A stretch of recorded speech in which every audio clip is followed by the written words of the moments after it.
everybody, and welcome to another top 5 records video. Today I'm going to be talking about the best 5 albums released in 2010. And with released, I mean the first time they were initially released, because there are, of course, beautiful re-releases. And there are recordings which were made earlier, which some of these records have. Not so much earlier, but they had to be released 2 or 3 years afterwards. But these are 2010 releases, and these are albums which, in my opinion, still changed the course of music history, still went places that were unique, or went back and found something beautiful way back. Well, I'm gonna kick this list off with an artist I really love, and it's his first record, Perfume Genius. The album is called Learning. This is beautiful. And what I really appreciate in the music of Perfume Genius, this is somewhat a folk roots record, but not typical. A very important element in the work of Perfume Genius is a certain fragility, a certain honesty, his sexuality. Yeah, I find it dull to give a sexual orientation to a record, but sometimes, with Frankie Goes to Hollywood, and just like with Perfume Genius, you notice that the album is colored by, and it obviously has songs like it, like the song Gay Angels, for example, which they dive into the aspect of sexuality or not being straight, and Perfume Genius just finds complete different ways of doing that, talks about different aspects. It's so beautifully diverse. It's such a beautiful, intimate record. And I think Perfume Genius is one of the most important artists of these days, and he started all off with this one. It's beautiful and intimate. Another intimate record, and also somewhat of a folk record, perhaps a bit of country, is this one. The American Recordings, Part 6, Ain't No Grave, by Johnny Cash. These were his, I think a lot of people already know what the American Recordings are, but Johnny Cash, on his dying bed, made some of his best albums. He just went into the studio, kept recording. He recorded a lot of covers, but in these covers, he truly found his own identity, and his own identity as being an American. And these albums are so great. They are produced by Rick Rubin, and they are so powerful. And this is one of the true beauties of the American Recordings, but there are lots of beauties. The first song, Ain't No Grave. I mean, you might have heard it if you've seen Django Unchained by Quentin Tarantino.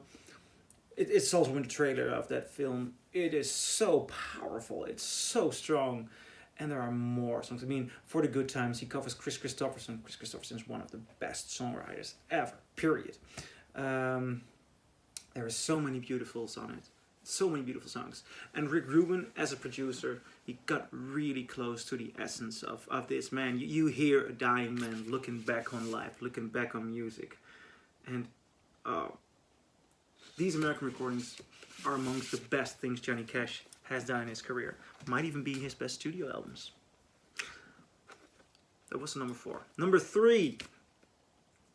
And this is a live album. And this is the live album that made me fall in love with this band, the White Lights, and the Great White Northern Lights. This is the best live album from the last 2 decades. Yeah, I'm gonna say it. And I might disagree on some kind of level in the future again, but I'm gonna stick with it. The best live album from the past 2 decades. The White Stripes were on freaking fire when they recorded this. Of course, a hit like Seven Nation Army doesn't hurt, and they have it on a record, and they hear the audience respond to that. And Jack White struggling. I mean, he's wrestling with the audience. He's wrestling with his guitar. But there are so much more moments on this. This is a record that just keeps on giving. I mean, Jolene, Jolene is one of the best cover versions ever done. The way Jack White tells and sings the story of a woman like it's happening to himself, and it has such a fierce power. It has such brilliant shredding solos. This band was so good back then. I just don't know what to do with myself. We are going to be friends. Fell in love with a girl. I'm slowly turning into you. Ball and Biscuit. This is the record that just keeps on giving. Great songs, great interpretations. They are doing it live with a fucking awesome energy. On number 3 of the best albums from 2010. And 2010 is just, it's a great musical year. It's a year that just keeps on giving. Because what I've got in my hands here, the number 2, it might have hit number 1 spot in different years. Because this is so good. Arcade Fire, The Suburbs. One of their best albums. It's like a coming of age story in American suburbs. It is such a warm, unique, beautiful, sincere album. It has so much great songs. The title track, The Suburbs, is of course very good. This record also has We Used to Wait. I think We Used to Wait is a generation millennial defining song. It is so honest, so sincere. The sound is fragile yet melodious. It sometimes steps out of the elements of melancholy for a song like Rococo. I don't think Rococo is melancholy. I think Rococo is a very strong. How do you say, a rocker? You know, it's a nice rocker. Half Light is good. Ready to Start is good. Month of May, Wasted Hours, Sprawl. This is one of the best albums of the past decades. Arcade Fire is on fire over here on this album. If you haven't found it, if you haven't bought it, if you're not known with Arcade Fire, I think their first album is a good one to start with. This one is also a great album to start with. So many good tunes, so many good melodies. Now, the best album of 2010. And I never thought I would have put this man on the number 1 spot. But he deserves it. He fought for it and he made a masterpiece of an album. It's Kanye West, My Beautiful Dark Twisted Fantasy.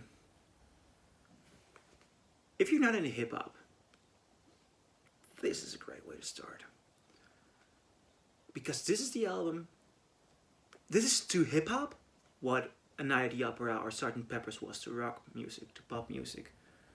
Kanye West comes up with the most beautiful melodies. Gorgeous, beautiful melodies. It is a genuine piece of art.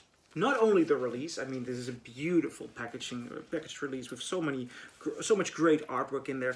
I wish I could show it all to you. It goes all the way, but it's also the music itself. What he was doing in the studio, what he was doing, the kind of artists he worked with, what came out of them, and also the vocal lines. He is fragile. If you take, for example, and my favorite song from this album is Runaway, and I think that is one of the best songs, not just of the past decades, one of the best songs ever recorded. This is also one of the best albums ever recorded.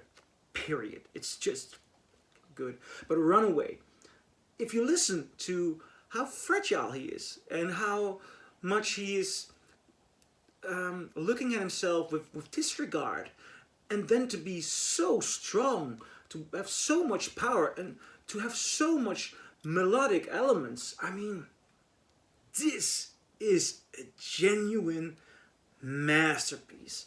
Like Sgt. Pepper's, like A Night at the Opera, like Dark Side of the Moon. I know some people might get upset, but the only people who are getting upset are ones who have not heard this, are the ones who think that the last couple of decades have not delivered or given good music, are the ones who think that hip-hop cannot deliver. And I agree, loads of hip-hop is bullshit. We hear so much bullshit on the radio, but there are genius, brilliant musicians at work. Not a brilliant political thinker, Kanye West, but a brilliant musician. Please go out and find this. Buy it, listen to it digital, whatever. You gotta hear what's going on my beautiful, dark, twisted fantasy. Now, that was my list of the best albums of 2010. Do you agree? Do you disagree? Leave a comment below or request another year so I can review that year. Thank you very much.